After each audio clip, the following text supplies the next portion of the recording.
what I call the script is probably more accurately called a um, closing script. But it's enough that if you really if you know this, you can still sign people up. It'll make sense for them. Like I wrote, like I said in a different video about telling them versus they understand.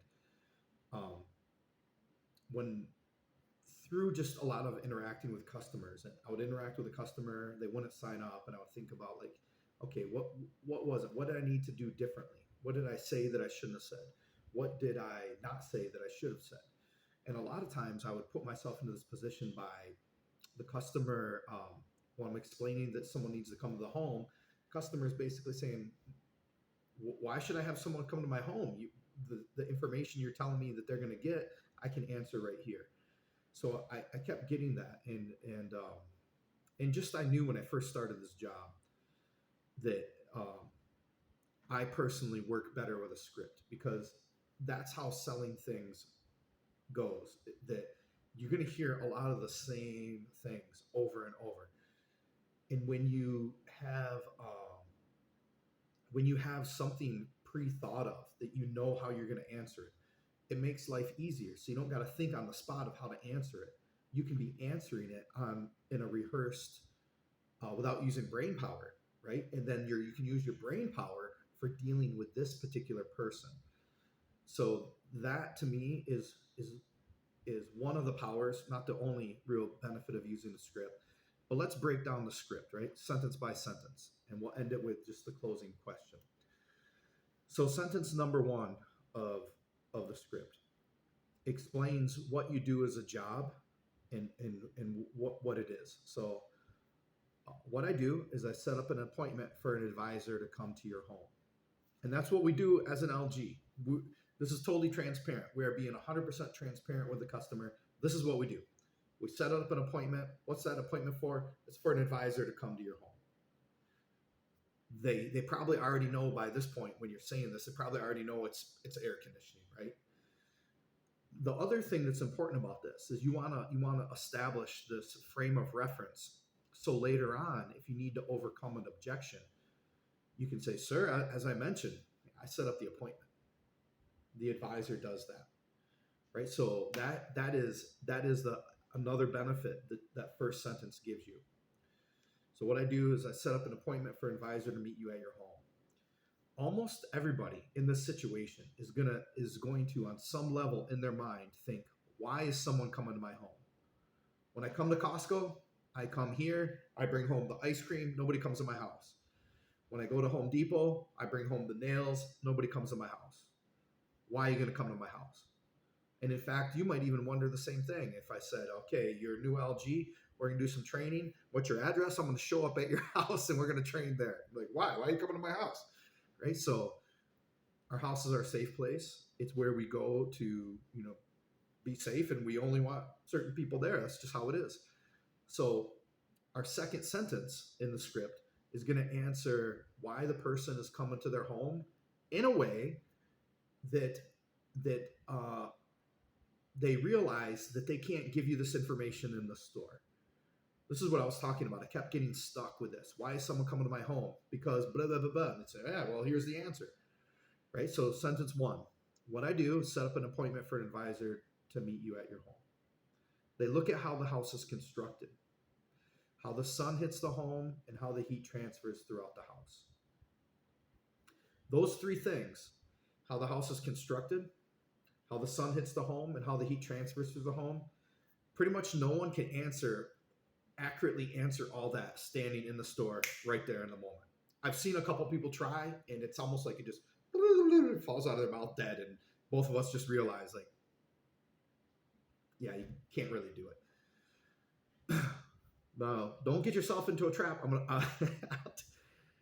You want to avoid, use this phraseology, terminology, or whatever. Don't be saying things like, but they have to measure your room, because then you're doing what I was doing. No, they don't have to measure my room. I told you, I have 3 rooms. They're 300 square feet. You don't need to come to my home. That's not going to help you at all, right? If you watch the video about the understanding, I told them versus understood. Like those are red flags. Like there's no reasons for someone to come to my home if I can give you the information right here. How the house is constructed includes how many rooms there are, how big the rooms are, if it's a 2-story, a 1-story, a 25-story house, if they need electrical upgrade or whatever's going on with their electric.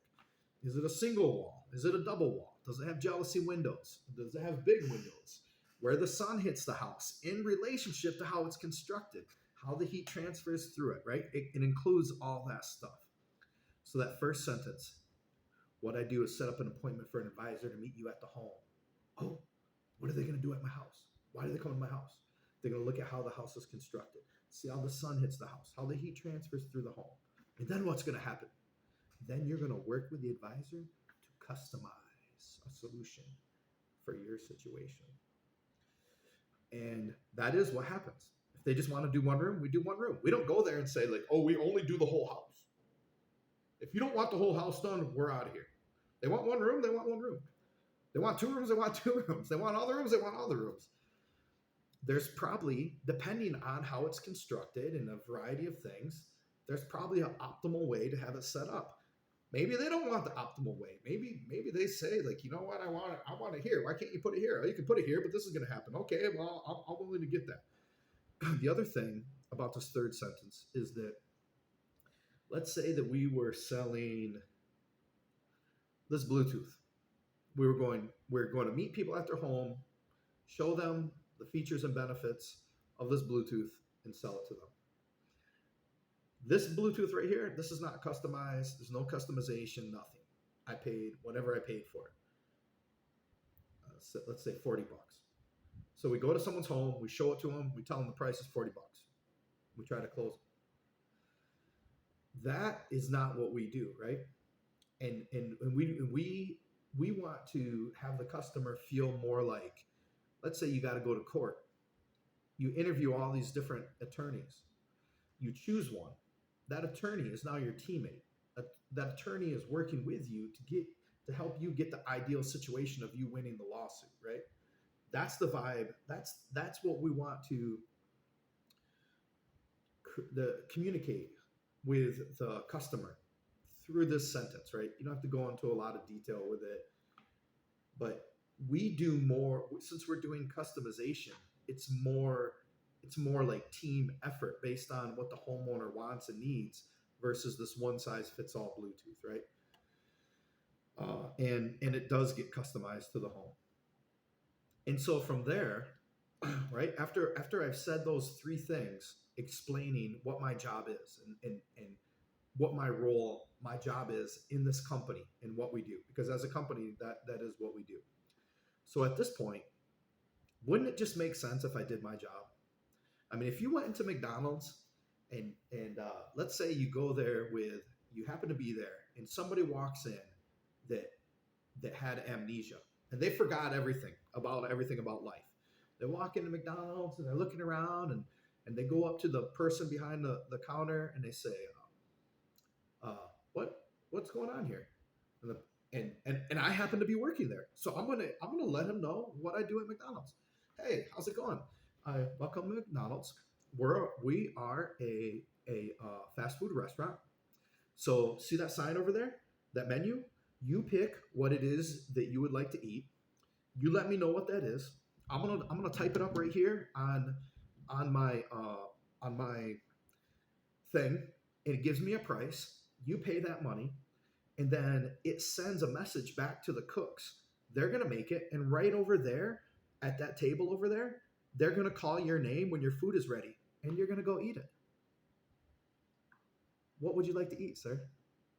Right? It would only make sense. I just explained this. What if I sat there and I didn't say anything? That's what's going to happen. Am I gonna give the customer such bad customer service that I'm going to make the customer say to me, well, okay, are you going to take my order then? No, I'm just going to ask them. I explained what McDonald's is. I explained what I do. You're going to tell me what you want. I'm going to do this. It's going to send it back there. So at this point, it's just time for me to do my job. What can I get for you? Same thing with this. What I do is I help set up an appointment for an advisor to come to your home.